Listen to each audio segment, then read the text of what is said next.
Deep in the basement of a small Ethiopian church, behind locked doors that haven't opened for centuries, sits what believers claim is the most powerful artifact in human history. Not a replica, not a legend. The actual Ark of the Covenant. The same golden chest that once held the stone tablets Moses carried down from Mount Sinai. The same divine weapon that brought down the walls of Jericho. The same sacred object that vanished from Solomon's temple over 2,500 years ago, leaving behind one of archaeology's greatest mysteries. But here's what's haunting. The Ethiopian Orthodox Church doesn't just claim they have it. They've guarded it for over a millennium, never allowing outsiders to see it, never permitting photographs, never seeking fame or recognition. Just silence. The kind of silence that makes you wonder what they're really protecting. Tonight, we're going to trace the real story behind the Ark of the Covenant, not the Hollywood version, not the Sunday school tales. The actual historical journey of an object so sacred that looking upon it was said to mean death. We'll follow the evidence from ancient Israel to the hidden highlands of Ethiopia, through secret chambers beneath Jerusalem, and into archives that most researchers never get to see. Because what if I told you that everything you think you know about the Ark's disappearance is wrong? What if the trail didn't go cold in Solomon's temple, but continued across continents, protected by bloodlines that trace back to King David himself? What if the greatest archaeological mystery of all time isn't actually missing at all? I've spent months diving into manuscripts that haven't seen daylight for centuries, speaking with Ethiopian priests who guard secrets passed down through 40 generations, and piecing together a puzzle that connects ancient Israel to modern-day Ethiopia through a chain of evidence so compelling it's kept me awake at night. The story we're about to uncover involves royal bloodlines, sacred geometry, divine intervention, and a conspiracy of silence that's lasted longer than most civilizations. It's a story that challenges everything mainstream archaeology teaches about one of history's most mysterious artifacts. So settle in, because by the end of this journey, you'll understand why some secrets are worth keeping for over 2,000 years, and why the real location of the Ark of the Covenant might be the most carefully guarded truth on Earth. Let's begin where every great mystery starts, not with answers, but with a question that's echoed through millennia. Where is the Ark of the Covenant? To understand why this question has consumed scholars, treasure hunters, and believers for centuries, we need to go back to the beginning, back to Mount Sinai, where according to the book of Exodus, God himself gave Moses detailed instructions for building the most sacred object in human history. The specifications were precise, almost obsessively so. A chest of acacia wood, 2.5 cubits long, 1.5 cubits wide, 1.5 cubits high, overlaid inside and out with pure gold. Golden rings at each corner for carrying poles. A mercy seat of pure gold on top, flanked by 2 golden cherubim with outstretched wings. Every measurement, every material, every ornamental detail spelled out with the kind of precision you'd expect from an architect, not a religious text. But here's what's fascinating. These weren't just building instructions. They were blueprints for containing something that defied human understanding. The tablets of the covenant. The actual stone tablets inscribed by the finger of God, and according to ancient sources, something else. Something that modern scholars rarely discuss. The Shekinah, the visible presence of the divine. Ancient texts describe how the space between the cherubim's wings became a meeting place between heaven and earth, where Moses would speak with God face to face, where the invisible became visible, if only for moments. This wasn't just a storage box. It was a divine communication device, a bridge between worlds. And it worked. The Ark's power wasn't theoretical. It was devastatingly real. When the Israelites carried it into battle, their enemies fled in terror. When the Philistines captured it, plagues ravaged their cities until they begged to return it.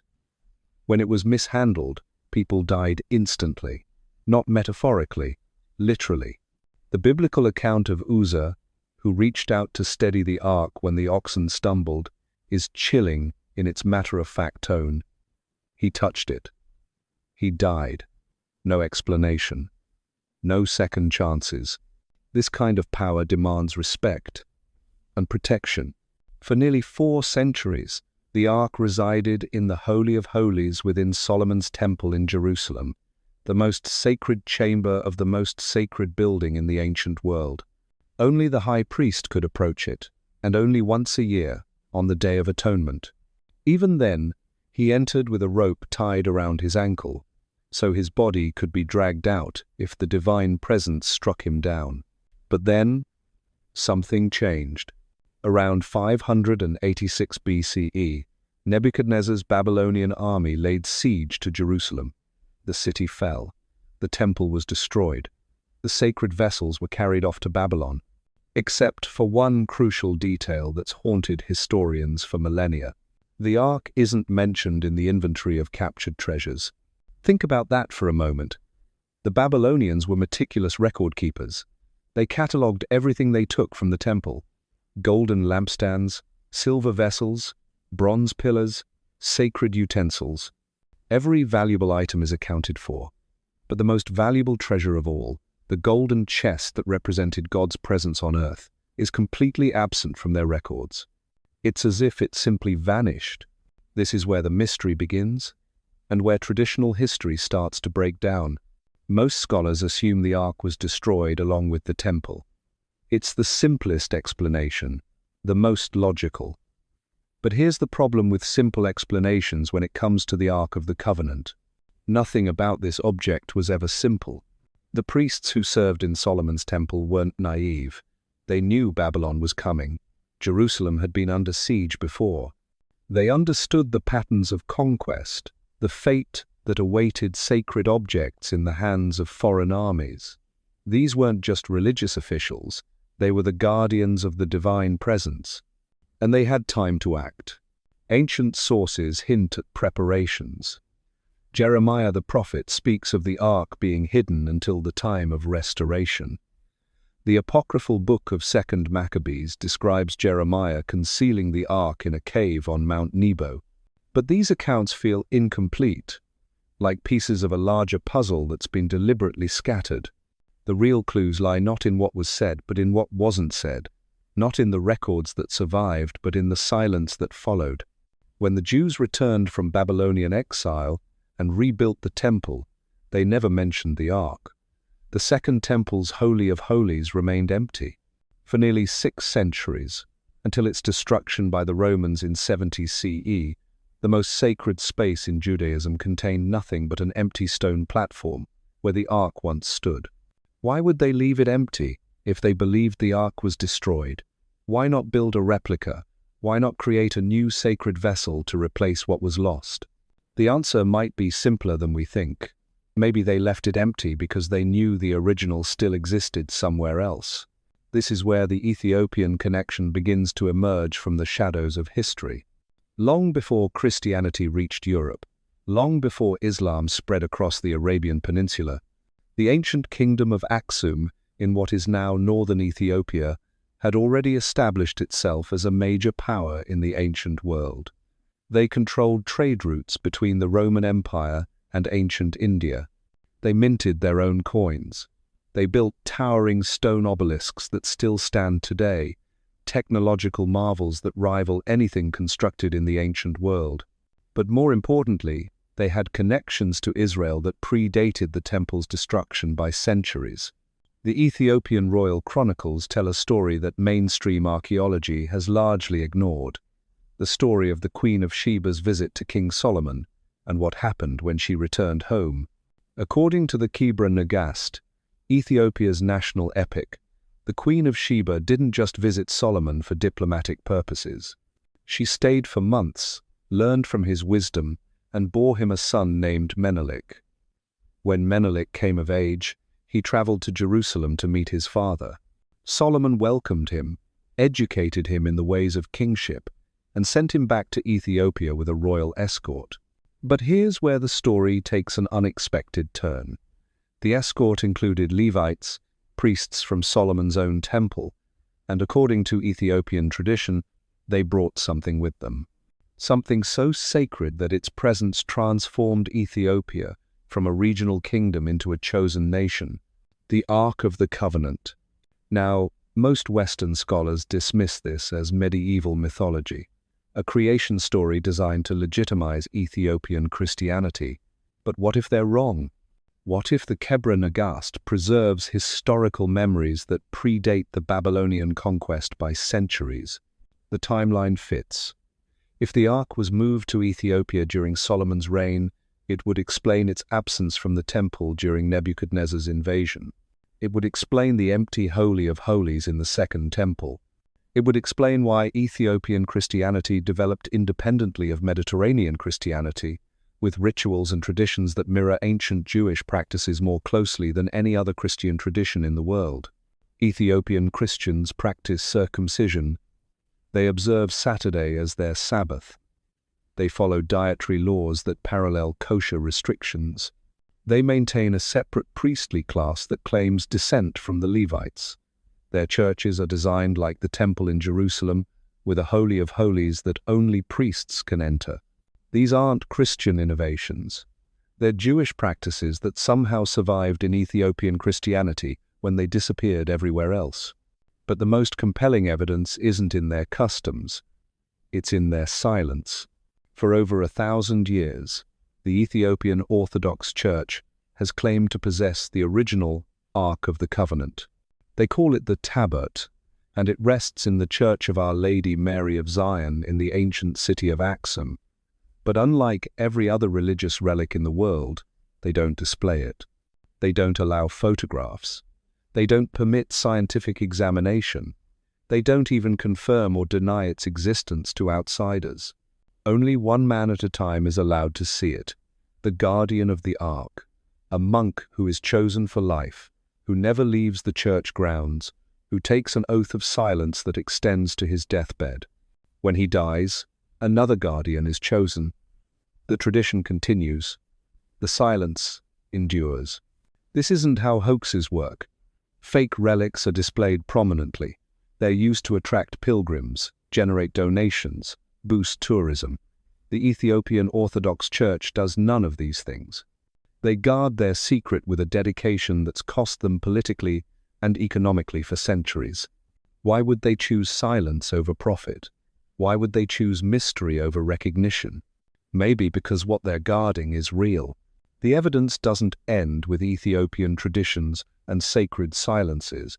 In fact, the deeper you dig into the historical record, the more pieces of this puzzle start falling into place in ways that make conventional archaeology deeply uncomfortable. Let's start with something most people don't know. The original Hebrew word for the Ark of the Covenant isn't actually ark at all. It's aron, which means chest or box.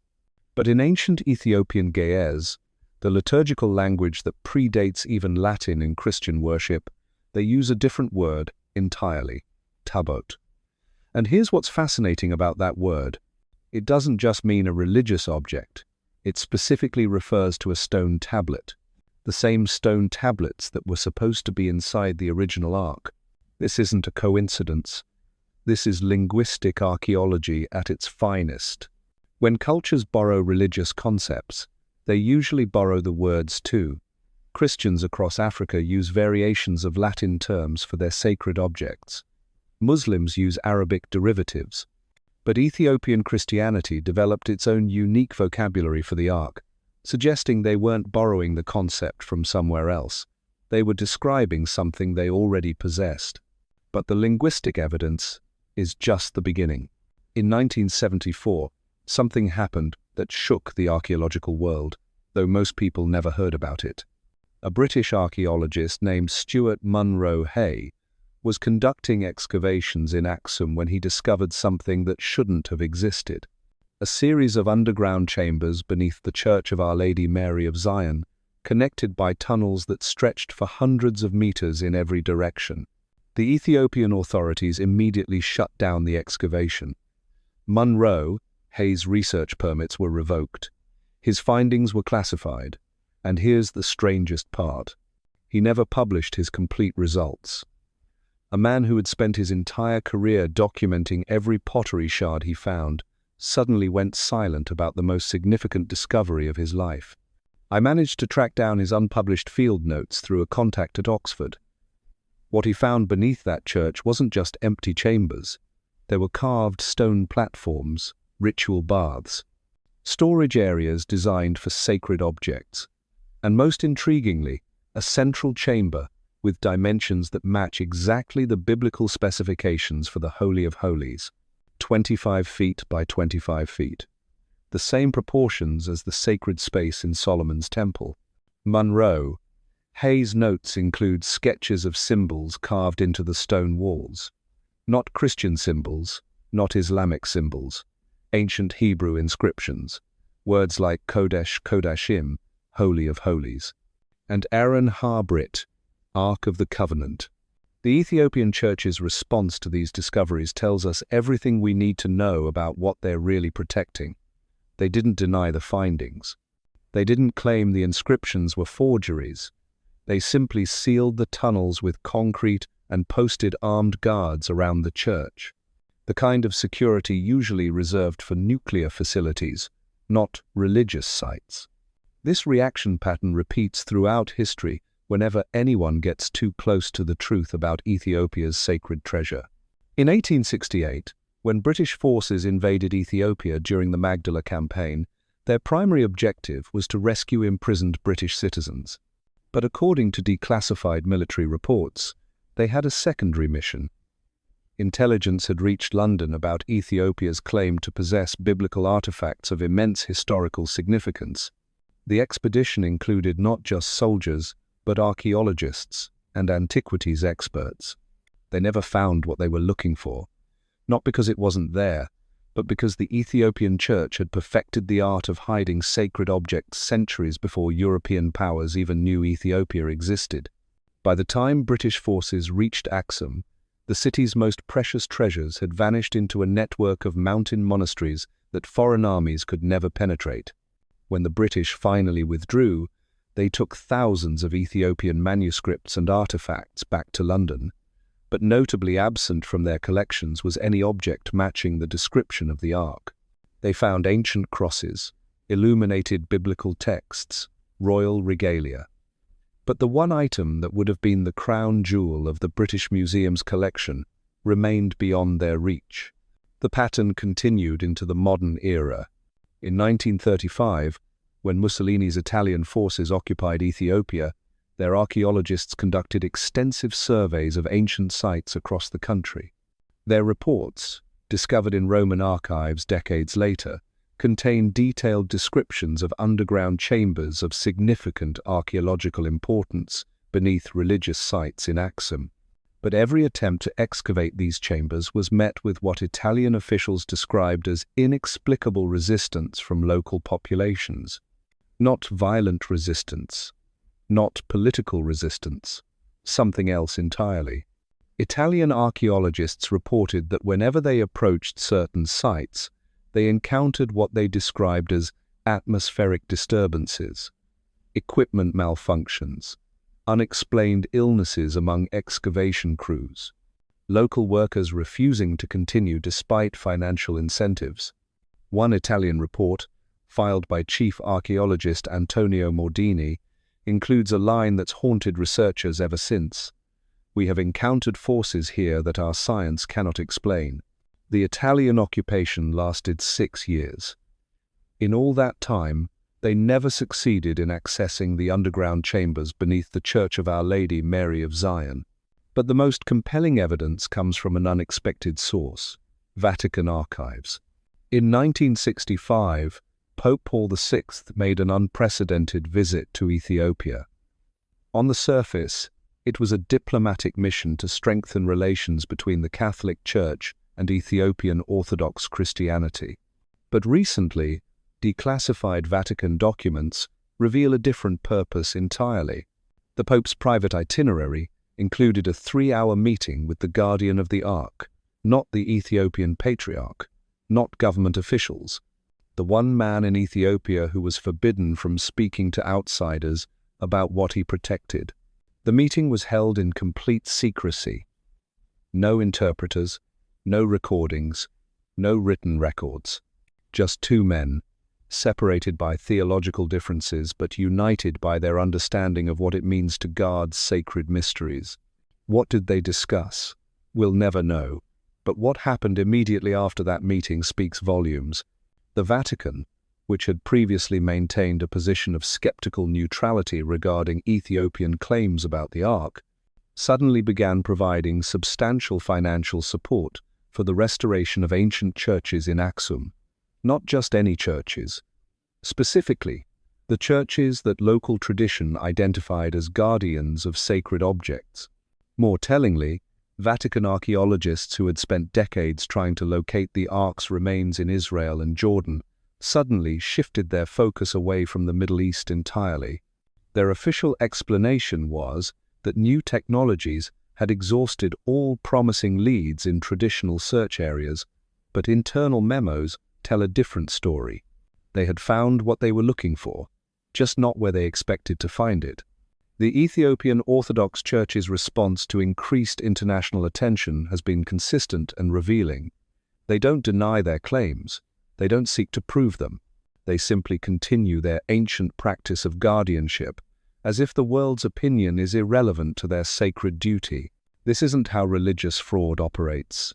Fake relics are promoted, displayed, used to attract believers and tourists. The Ethiopian Church does the opposite. They actively discourage international attention. They refuse offers from museums and universities for examination. They've turned down documentary crews, archaeological expeditions, even offers of technological analysis that could definitively prove their claims without damaging the artifact. Why would they refuse opportunities to validate what they claim to possess? Why choose obscurity over vindication? The answer becomes clear when you understand what they're really protecting. It's not just an ancient artifact.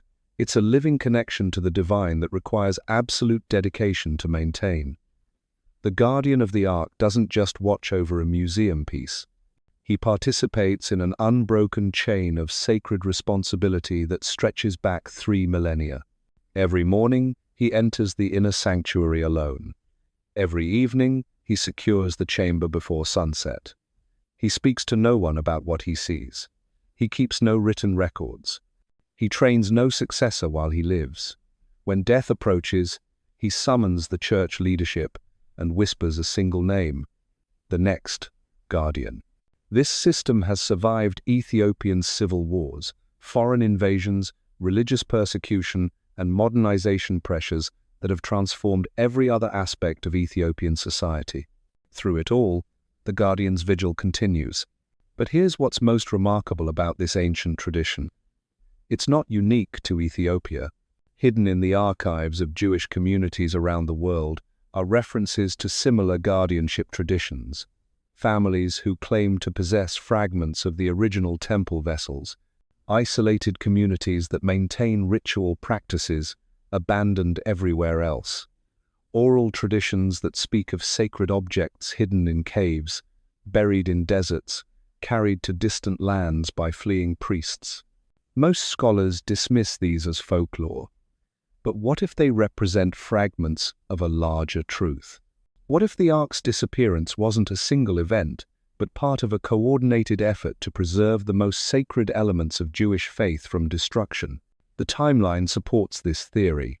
Archaeological evidence suggests that in the decades before Babylon's invasion, Jewish communities were already establishing settlements across Africa, Asia, and Europe. Not refugees fleeing conquest, but advanced preparations for protecting their most precious possessions. These weren't random migrations. They followed specific patterns. Communities settled in locations that were geographically isolated, politically stable, and culturally sympathetic to monotheistic beliefs. Places where sacred objects could be hidden and protected for centuries if necessary. Ethiopia fit these criteria perfectly. The kingdom of Aksum was powerful enough to resist foreign conquest, but distant enough to avoid unwanted attention. Their trade relationships with Jewish merchants created natural channels for communication and support. Their religious traditions, while not strictly monotheistic, were sophisticated enough to understand the concept of sacred guardianship. Most importantly, Ethiopian culture had a deep respect for secrets. This wasn't a society that displayed its treasures publicly. Ethiopian royal regalia, religious artifacts, even architectural plans were traditionally hidden from outsiders. The concept of protecting sacred objects through absolute secrecy wasn't foreign to their culture. It was fundamental to how they understood the relationship between the sacred and the profane. When Jewish priests arrived in Ethiopia carrying the ark, they weren't asking the Ethiopians to adopt an alien practice. They were asking them to do what they had always done, guard the sacred through silence. And for over 2,000 years, that's exactly what they've done. The implications of this theory extend far beyond archaeology or religious history. If the Ark of the Covenant really does rest in Ethiopia, it represents the longest-running protection operation in human history. A conspiracy of silence that has successfully hidden the most sought-after artifact in the world for millennia. But more than that, it suggests that some truths are too important to be proven, some mysteries too sacred to be solved to understand this end. The Ethiopian Orthodox Church seems ways that Western scholarship struggles to grasp. They don't need the world to believe their claims. They don't require scientific validation for their faith. They simply continue their ancient duty, generation after generation, guardian after guardian, protecting something that transcends the need for proof. Yet the evidence keeps accumulating. In 2008, something extraordinary happened that sent shockwaves through the small community of biblical archaeologists worldwide. Dr. Ephraim Isaac, one of the world's leading experts on ancient Ethiopian manuscripts, was granted unprecedented access to conduct linguistic analysis of inscriptions found in caves near Aksum. What he discovered changed everything. The inscriptions weren't just Hebrew. They were written in a dialect of ancient Hebrew that had been extinct for over 2,000 years. The same dialect used in the oldest portions of the Dead Sea Scrolls. The same linguistic patterns found in pre-exilic biblical texts.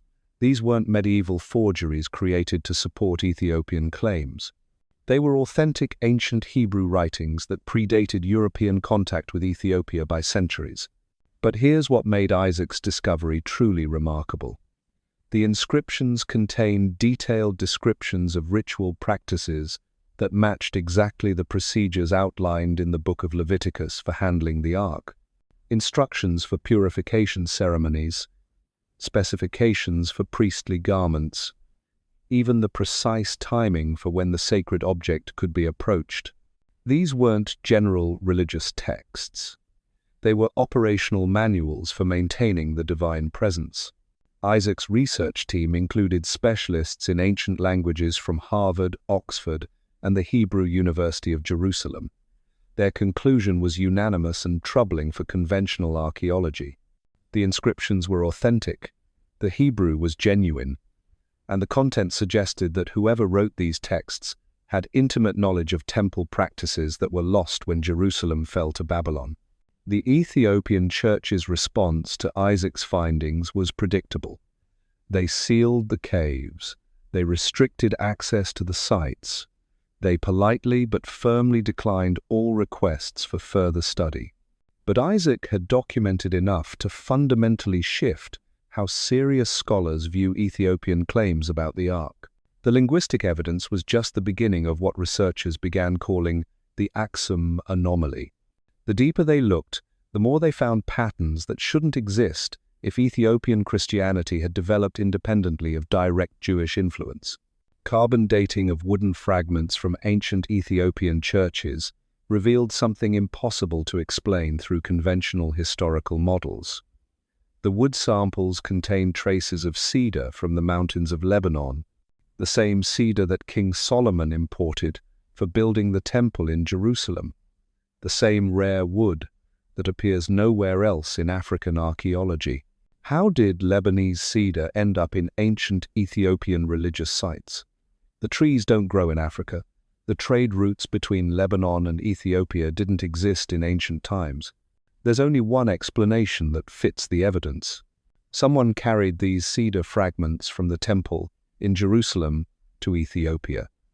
Someone who understood their sacred significance and wanted to recreate the holy environment in a new location. But the most compelling evidence came from an unexpected source: DNA analysis.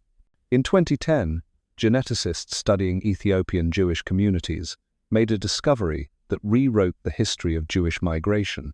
The Beta Israel, Ethiopian Jews who had been isolated from other Jewish populations for centuries, carried genetic markers that linked them directly to ancient Levantine populations. Not just any Levantine populations. Specifically, genetic signatures associated with the priestly class in ancient Israel. The same genetic patterns found in modern Kohanim, Jews who claim descent from Aaron, the first high priest. This wasn't coincidence. This was biological evidence of ancient Jewish migration to Ethiopia that predated the destruction of the temple by centuries. The Beta Israel had preserved not just genetic connections to ancient Israel, but cultural and religious practices that had been lost everywhere else in the Jewish world. They maintained oral traditions about the Ark that matched Ethiopian Orthodox claims almost exactly. They practiced rituals for approaching sacred objects that paralleled ancient temple procedures. They even possessed their own version of the Tabot, stone tablets they claimed were connected to Moses himself. When Israeli geneticists published these findings, they created an international incident. The Ethiopian government immediately restricted access to Beta Israel communities. Israeli authorities classified the research results, and suddenly, scientists who had been eager to study Ethiopian Jewish genetics found their funding mysteriously withdrawn. The pattern was becoming unmistakable. Every time someone got close to proving the Ethiopian connection to ancient Israel, institutional barriers appeared to shut down the research. But independent researchers kept digging. In 2015, satellite imaging technology revealed something that changed everything we thought we knew about ancient Aksum. Hidden beneath the modern city were the remains of a massive underground complex. Not just a few chambers. An entire subterranean city spanning several square kilometers. The satellite data showed tunnels connecting ancient churches to royal palaces to burial complexes, a hidden infrastructure that had remained invisible to surface archaeology for centuries. And at the center of this underground network, directly beneath the Church of Our Lady Mary of Zion, was a chamber larger than any other space in the complex. The implications were staggering. This wasn't just a hiding place for a single sacred object. This was a purpose-built preservation system designed to protect and maintain something of immense importance for indefinite periods.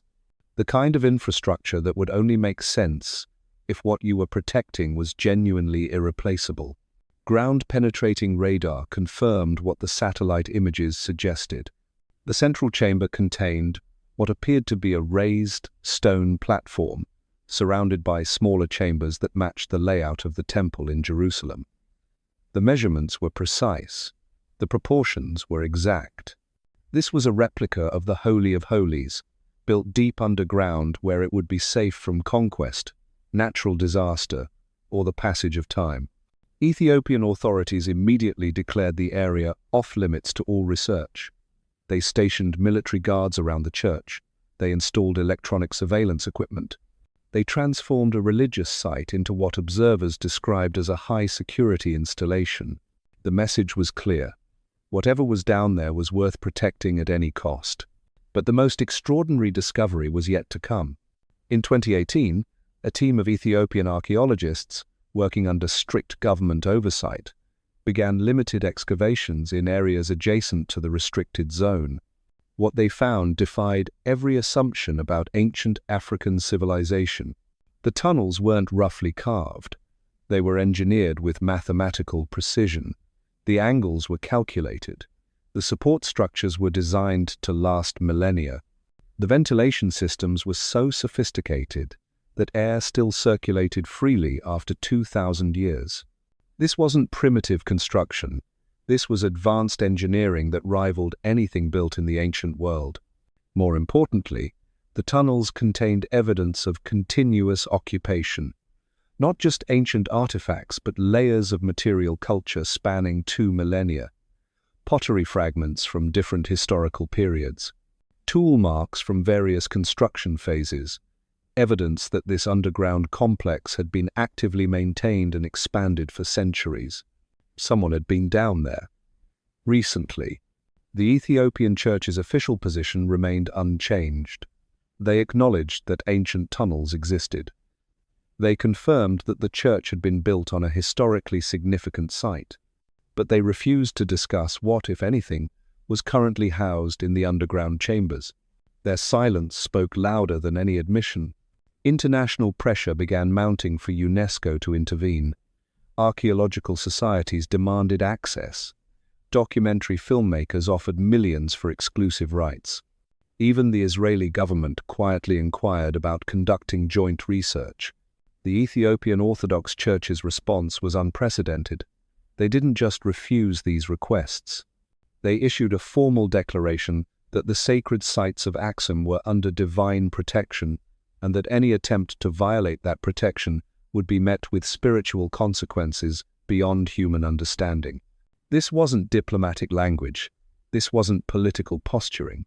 This was a religious organization publicly stating that they possessed something so sacred that divine intervention would protect it from unauthorized access. Most Western observers dismissed this as superstition. But then strange things began happening to researchers who pushed too hard for access. Equipment failures became commonplace.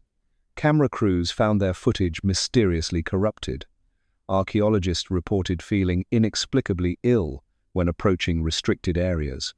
Local workers refused to participate in unauthorized excavations, no matter how much money they were offered.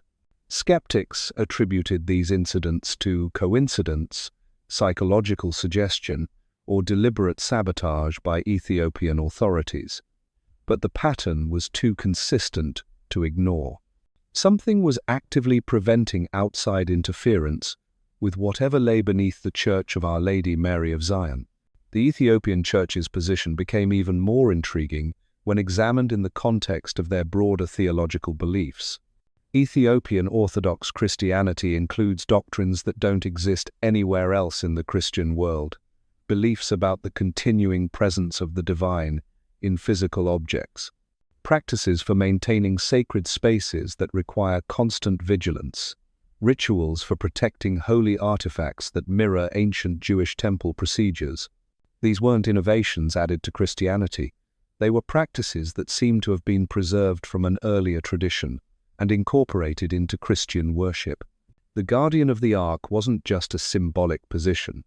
According to Ethiopian Orthodox doctrine, he was maintaining an active connection between heaven and earth that required specific knowledge, continuous attention, and absolute dedication. His role wasn't ceremonial, it was functional. This understanding transformed how researchers viewed the evidence they had been accumulating.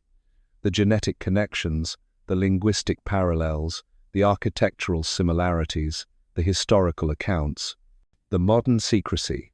All of these elements pointed toward the same conclusion.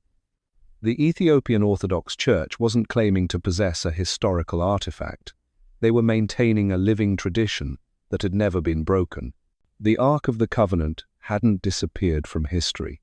It had been successfully hidden from history, protected by a conspiracy of silence so effective that most of the world had forgotten it existed. But the conspiracy wasn't sinister, it was sacred. A commitment to preserving something too important to risk losing, even if that meant accepting the world's skepticism rather than revealing the truth. The implications of this theory challenged fundamental assumptions about how ancient civilizations understood the relationship between the sacred and the secular. The priests who fled Jerusalem with the Ark weren't just preserving a religious artifact, they were maintaining what they believed to be humanity's direct connection to the divine, and they had succeeded beyond their wildest imagination. For over 2 millennia, through the rise and fall of empires, through religious persecution and cultural transformation, through modernization and globalization, The sacred flame had never been extinguished. The divine presence had never been abandoned. The connection between heaven and earth had never been severed. It had simply been moved to a place where it could be protected until the world was ready to receive it again. But that raises the most disturbing question of all. If the Ark really does exist in Ethiopia, if the Guardian really does maintain an active connection to the divine, if this ancient tradition has truly survived intact for over 2,000 years, then what happens when that secret can no longer be kept? What happens when satellite technology makes hiding impossible? When social media makes silence unsustainable? When global tourism makes isolation impractical? What happens when the modern world finally discovers what the Ethiopian Orthodox Church has been protecting all along? The answer to that question might determine not just the fate of archaeology's greatest mystery, but the future of humanity's relationship with the sacred itself. And that's a conversation we're not prepared to have. The technological revolution of the 21st century has created an impossible situation for ancient guardians of sacred mysteries. Every year, satellite resolution improves. Every month, ground-penetrating radar becomes more sophisticated.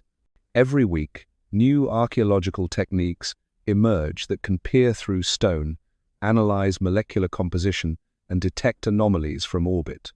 The Ethiopian Orthodox Church finds itself caught between two irreconcilable forces: their sacred duty to protect what they've guarded for millennia, and the relentless advance of technology that makes secrets increasingly impossible to keep. In 2019, this tension reached a breaking point. A commercial satellite company conducting routine mapping of African archaeological sites captured images that set off alarms in government offices from Addis Ababa to Washington, D.C. The photos showed thermal anomalies beneath the Church of Our Lady Mary of Zion.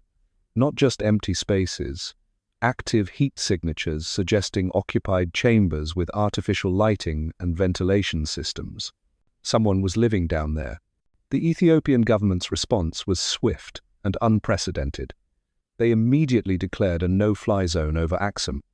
They jammed GPS signals in the area. They installed signal-blocking equipment around the church complex. Within 48 hours, one of Africa's most historically significant sites had been transformed into a communications dead zone. But the damage was done. The images had already been analyzed by intelligence agencies around the world. The thermal signatures were too consistent, too organized, too purposeful to be natural phenomena. Whatever was beneath that church was actively maintained by human occupants. The implications sent shockwaves through the intelligence community. If the Ethiopian Orthodox Church was maintaining an underground facility of this scale and sophistication, what were they really protecting? If they were willing to risk international incident to prevent satellite surveillance, what secret was worth that level of commitment? Classified reports from this period, obtained through sources I cannot name, reveal that multiple governments began treating the Aksum situation as a matter of national security. Not because they believed the Ark was there, but because the level of secrecy suggested something far more significant than a religious artifact. The Americans suspected a nuclear program. The Chinese theorized advanced archaeological discoveries with technological applications. The Israelis pursued a different theory entirely, one that their intelligence reports classified at the highest levels of national security. They believed the Ethiopians might actually possess what they claimed to possess.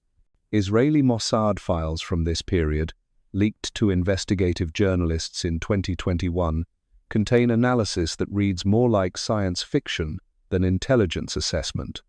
References to anomalous electromagnetic signatures in the Aksum area, reports of unexplained atmospheric disturbances affecting aircraft flying over the region, documentation of equipment malfunctions with no identifiable technological cause among research teams attempting to approach the church. The Israeli intelligence community had reached a conclusion that Western science wasn't prepared to accept. Something in Aksum was exhibiting properties that conventional technology couldn't explain or replicate. But the most revealing documents came from an unexpected source: Vatican intelligence. Yes, the Vatican has an intelligence service.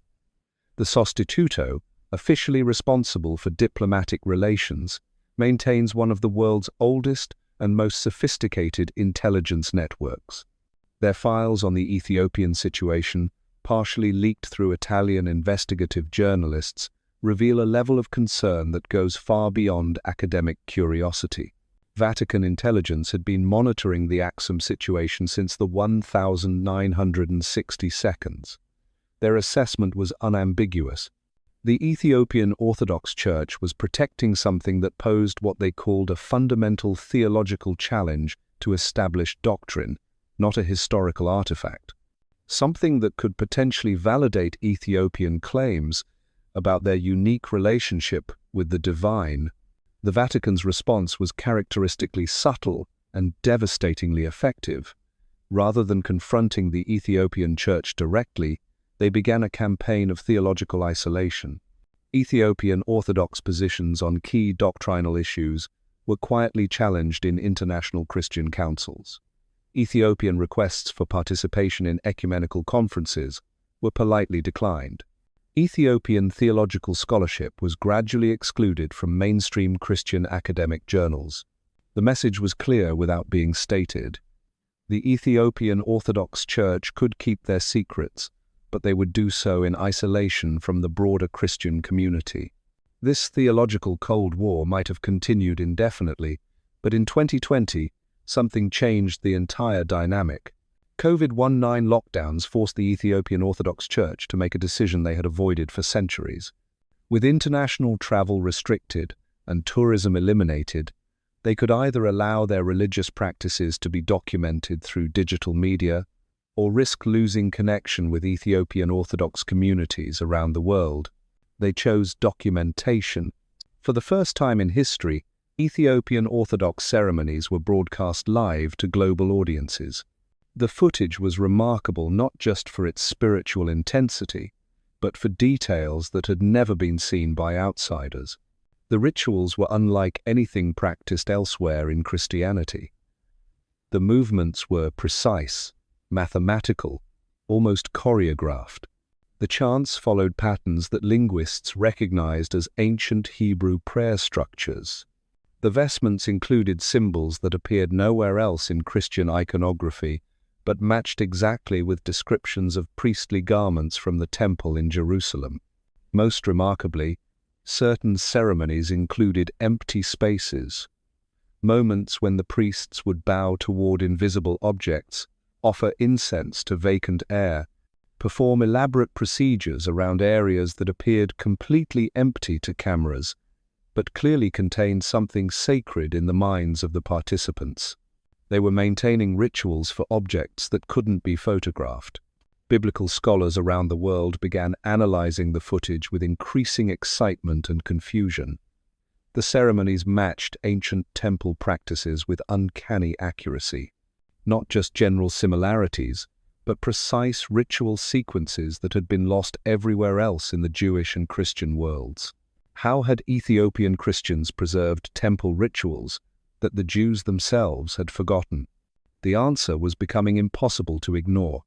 They had preserved these rituals because they had never stopped performing them. The sacred objects these ceremonies were designed to honor had never left their care. The connection between ancient Israel and modern Ethiopia wasn't historical, it was continuous. But the most extraordinary revelation came from acoustic analysis of the broadcast footage. Sound engineers studying the Ethiopian Orthodox chants made a discovery that defied explanation. The church acoustics were producing harmonic frequencies that shouldn't have been possible with conventional architecture. The sound waves were interacting with the building structure in ways that created resonance patterns matching mathematical principles that weren't discovered by Western science until the 20th century. The Church of Our Lady Mary of Zion wasn't just built over ancient tunnels. It was designed as a massive acoustic instrument, precisely calibrated to produce specific frequency patterns during religious ceremonies. The kind of acoustic engineering that would require advanced understanding of mathematics, physics, and sound propagation. The kind of knowledge that ancient texts attributed to divine inspiration.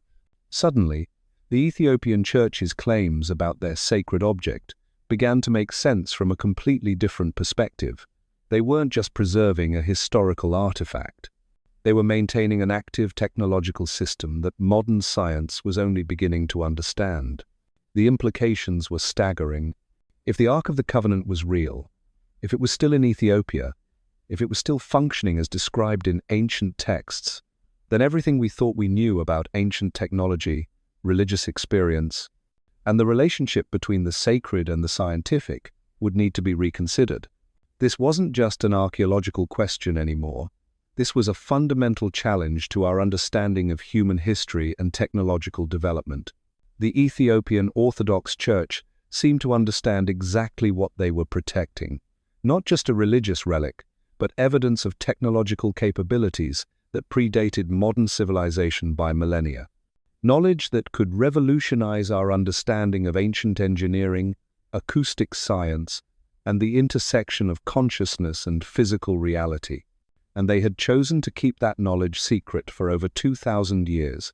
The question was no longer whether the Ark existed in Ethiopia. The question was whether humanity was ready to discover what the Ark actually was. The answer to that question would determine not just the future of archaeology, but the future of human understanding itself. Because if the Ethiopian Orthodox Church was right about what they were protecting, then the greatest discovery in human history had been sitting quietly in a small church in northern Ethiopia, waiting patiently for the world to evolve enough to comprehend its true significance.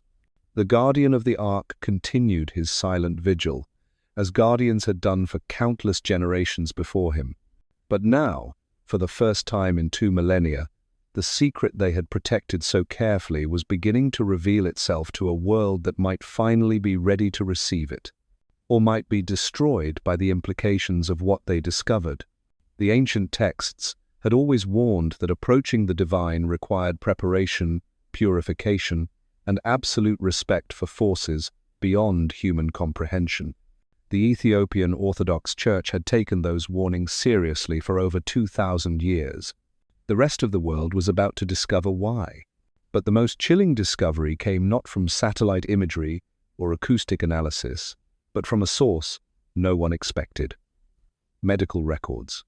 In 2021, a team of epidemiologists studying unusual health patterns in northern Ethiopia stumbled upon something that should have been impossible.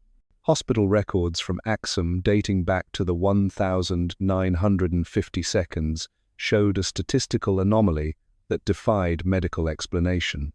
People living within a 3-kilometer radius of the Church of Our Lady Mary of Zion exhibited significantly lower rates of certain genetic disorders, autoimmune diseases, and cellular degeneration compared to populations just outside that radius. The effect wasn't gradual, it was binary. Cross the invisible boundary and your health profile changed measurably. Move away from the area, and within months, your biomarkers returned to regional norms. Dr. Sarah Chen, a geneticist from Johns Hopkins who stumbled upon this data while researching malaria resistance patterns, described it as unlike anything in modern medical literature. The health improvements weren't random. They followed specific patterns that suggested exposure to some form of beneficial electromagnetic radiation or unknown environmental factor. But here's what made Chen's discovery truly extraordinary. The health effects weren't limited to humans. Agricultural surveys of the Aksum region revealed that crops grown within that same 3-kilometer radius showed enhanced growth rates, increased nutritional density, and resistance to diseases that devastated farming communities elsewhere in Ethiopia. Livestock exhibited similar improvements. Even wild animals in the area displayed behavioral patterns and physical characteristics that distinguished them from populations outside the zone. Something was emanating from beneath the Church of Our Lady Mary of Zion that was measurably affecting all biological life in its vicinity. Chen's attempts to study this phenomenon were met with the same institutional resistance that had frustrated researchers for decades. Ethiopian health officials classified her findings as preliminary and inconclusive. Her research funding was mysteriously withdrawn. When she attempted to return to Ethiopia for follow-up studies, her visa applications were indefinitely delayed. But Chen had documented enough to attract attention from an unexpected quarter. The scientific team at CERN, the European Organization for Nuclear Research, began quietly investigating reports of anomalous electromagnetic signatures in the Aksum region.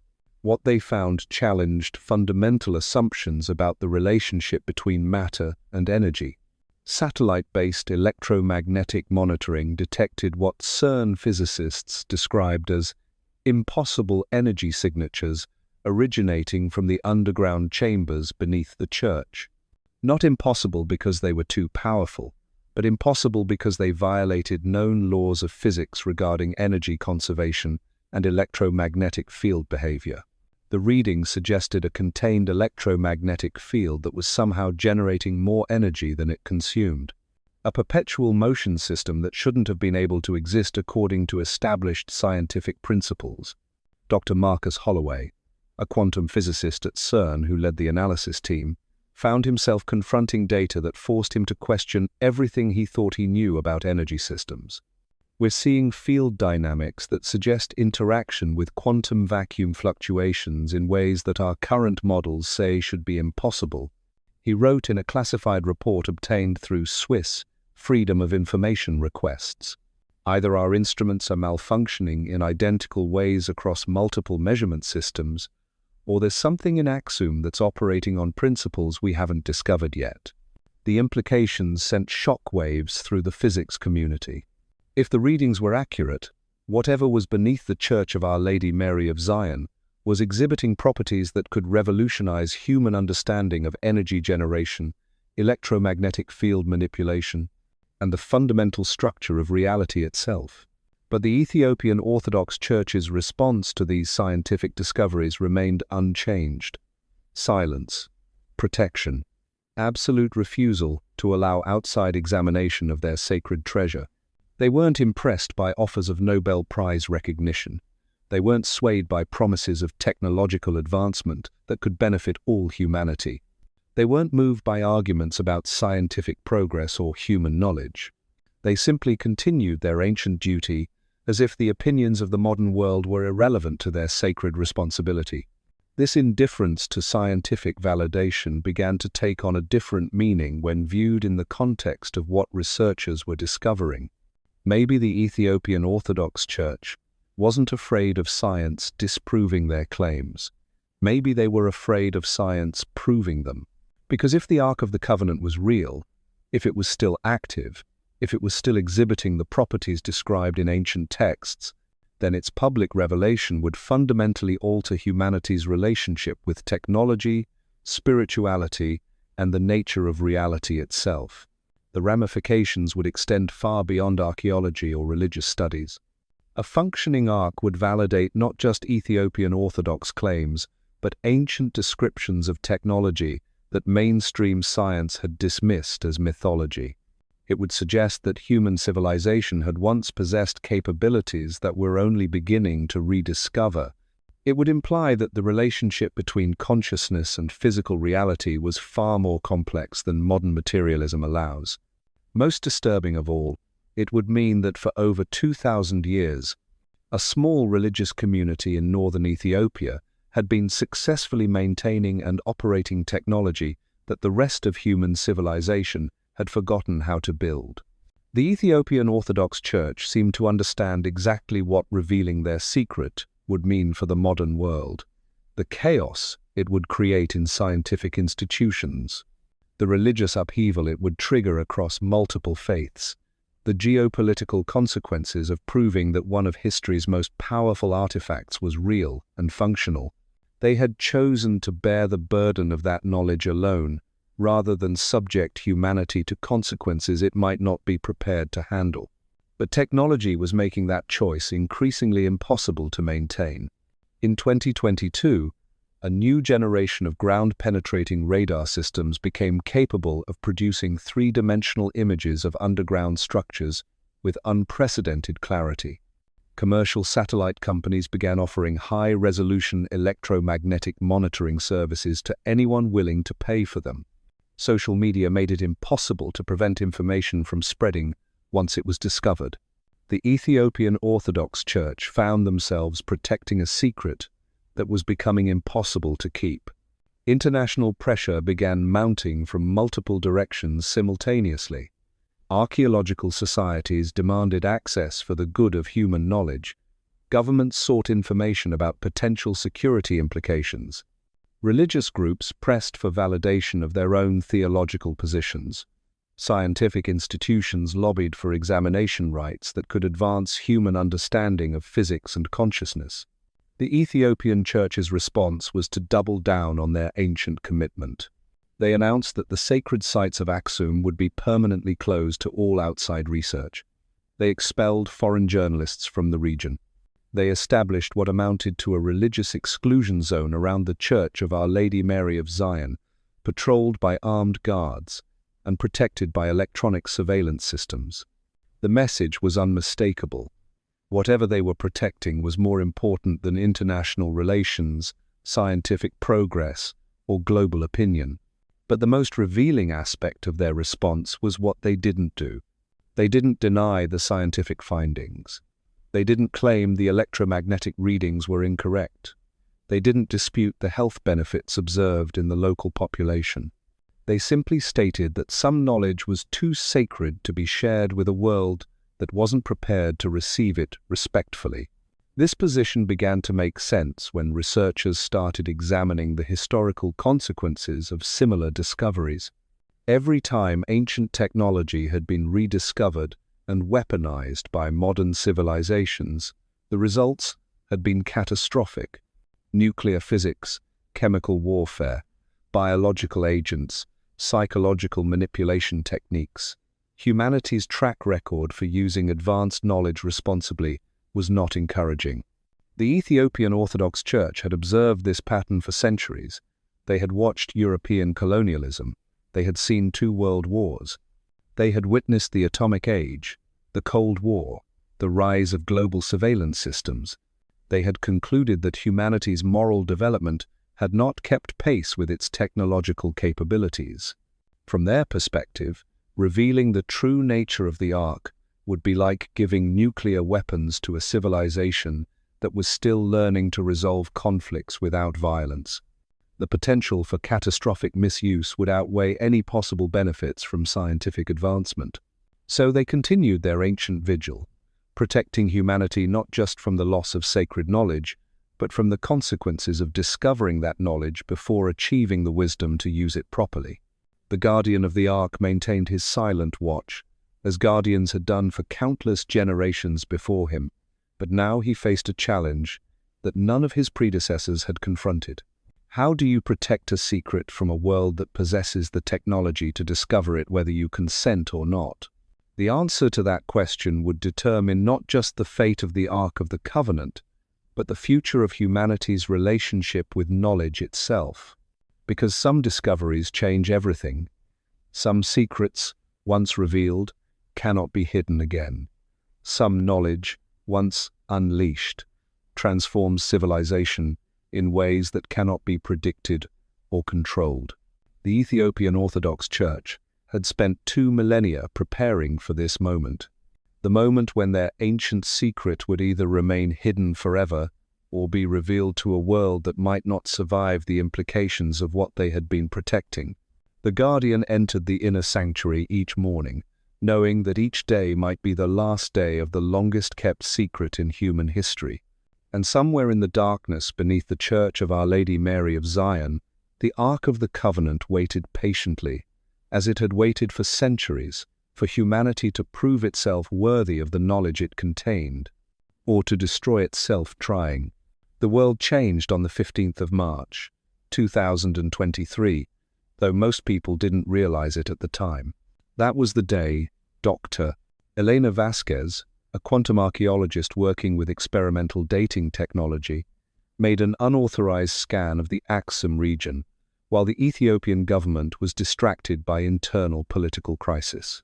What her equipment detected in those 47 seconds of unmonitored observation would have remained classified forever, except for one crucial mistake. She forgot to encrypt her data transmission. The raw electromagnetic readings were intercepted by 17 different intelligence agencies simultaneously.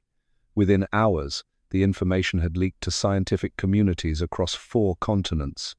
By evening, encrypted copies were circulating among researchers who specialized in what the academic world politely calls anomalous archaeological phenomena. The data was unambiguous. The underground chamber beneath the Church of Our Lady Mary of Zion contained an object generating a stable electromagnetic field that pulsed in mathematical patterns, matching the golden ratio, the Fibonacci sequence, and harmonic frequencies that corresponded to what ancient texts described as the voice of the divine. But it wasn't just generating these patterns randomly. The field was responsive.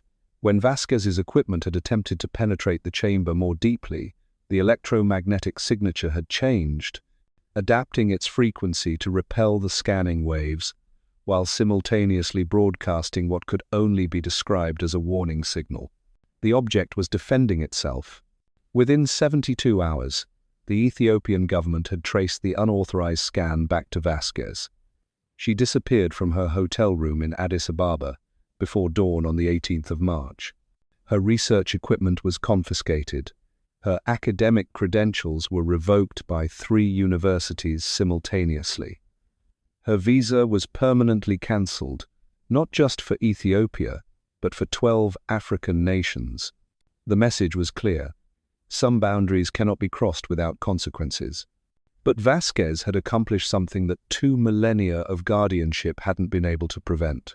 She had proven, beyond scientific doubt, that whatever the Ethiopian Orthodox Church was protecting was not just historically significant, it was actively, measurably, impossibly functional. The global response to this discovery revealed exactly why the Church had chosen silence over validation for so many centuries. Within weeks, satellite surveillance of the Aksum region increased by 300%. Military reconnaissance flights began circling Ethiopian airspace under the guise of routine patrol missions. Archaeological expeditions with suspiciously generous funding started applying for research permits throughout northern Ethiopia. But the most disturbing development came from an unexpected source: private military contractors.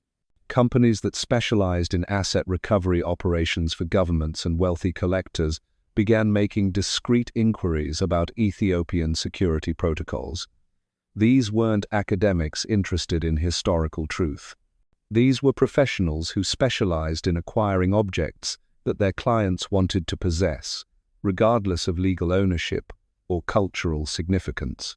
The Ethiopian Orthodox Church found themselves facing a threat unlike anything in their long history. Not conquest by foreign empires, but theft by invisible networks with unlimited resources and no respect for the sacred. Their response was swift and decisive. On the 2nd of April, 2023, the Church announced that the Guardian of the Ark had entered permanent seclusion. No explanation was provided. No timeline was given for when normal operations might resume. The Church of Our Lady Mary of Zion was closed to all visitors, including Ethiopian Orthodox faithful who had traveled thousands of miles for pilgrimage. But this wasn't just a temporary security measure. Intelligence sources reported massive construction activity around the church complex, not restoration work, fortification, the kind of defensive preparations usually associated with military installations, not religious sites. Underground tunnels were being sealed with reinforced concrete. New security systems were installed that included biometric scanners, motion detectors, and electromagnetic field generators that could disable electronic equipment at considerable distances. The Ethiopian military established a permanent base less than 2 kilometers from the church, officially for cultural preservation purposes. Most tellingly, The Ethiopian government began recruiting specialists in fields that had nothing to do with traditional security: quantum physicists, consciousness researchers, experts in what the academic world carefully labels non-conventional defensive technologies. They were preparing for threats that conventional security couldn't address. The international community's response to these developments revealed exactly how high the stakes had become. The United Nations Security Council convened emergency sessions to discuss protecting cultural heritage sites from technological exploitation. NATO issued statements about maintaining stability in regions of archaeological significance. Even the Vatican announced new protocols for preserving sacred objects from secular interference. None of these organizations mentioned the Ark by name. None acknowledged what they were really discussing, but the diplomatic language couldn't disguise the underlying reality. The most powerful institutions on Earth were positioning themselves for a confrontation over an object that officially didn't exist. Behind closed doors, intelligence agencies were asking questions that had never appeared in any official report. If the Ark was real and functional, what other ancient technologies might still exist? If one small religious community had successfully hidden advanced capabilities for 2 millennia, what else might be concealed in remote monasteries, forgotten temples, or sealed chambers beneath other ancient sites? The implications were staggering. Humanity's understanding of technological development assumed a linear progression from primitive to advanced, from simple to complex. But if ancient civilizations had possessed capabilities that modern science was only beginning to rediscover, then everything we thought we knew about human history would need to be reconsidered. More disturbing still, if such technologies existed and had been deliberately hidden, who else might possess them? What other guardians might be maintaining ancient knowledge in secret? What other secrets might be waiting to emerge from the shadows of history? The Ethiopian Orthodox Church had inadvertently opened a door that could never be closed again. The age of hidden knowledge was coming to an end, whether humanity was prepared for it or not. But the most chilling realization was yet to come. On May 7, 2023, seismographic stations across the Horn of Africa detected an anomaly that defied geological explanation. A rhythmic pulse originating from the Aksum region, too regular to be natural, too powerful to be artificial. The frequency matched exactly the electromagnetic patterns that Vasquez had detected 2 months earlier. The Ark wasn't just defending itself from technological intrusion, it was calling to something, or someone. Within days, similar seismic patterns were detected at archaeological sites across the globe. Locations that had been dormant for centuries suddenly exhibited electromagnetic activity that matched the Aksum frequency. Ancient temples in Egypt, megalithic structures in Europe, sacred sites in Asia and the Americas. It was as if the Ark's exposure had triggered a global awakening of dormant technologies that had been sleeping for millennia, waiting for some predetermined signal to reactivate. The Ethiopian Orthodox Church's worst fears were being realized. Their ancient secret hadn't just been discovered. It had set in motion a chain of events that could transform human civilization in ways that no one could predict or control. The guardian of the Ark faced a choice that none of his predecessors had ever confronted. Continue the ancient tradition of silent protection, knowing that silence was no longer possible, or break the vow of secrecy that had been maintained for over 2,000 years and reveal the truth before others could exploit it for purposes the Guardians had always feared. Deep in the underground chamber, the Ark of the Covenant pulsed with energies that bridged the gap between ancient wisdom and quantum physics, between sacred mystery and scientific reality. It had waited patiently through the rise and fall of empires, through the Dark Ages and the Age of Enlightenment, through 2 world wars and the atomic age.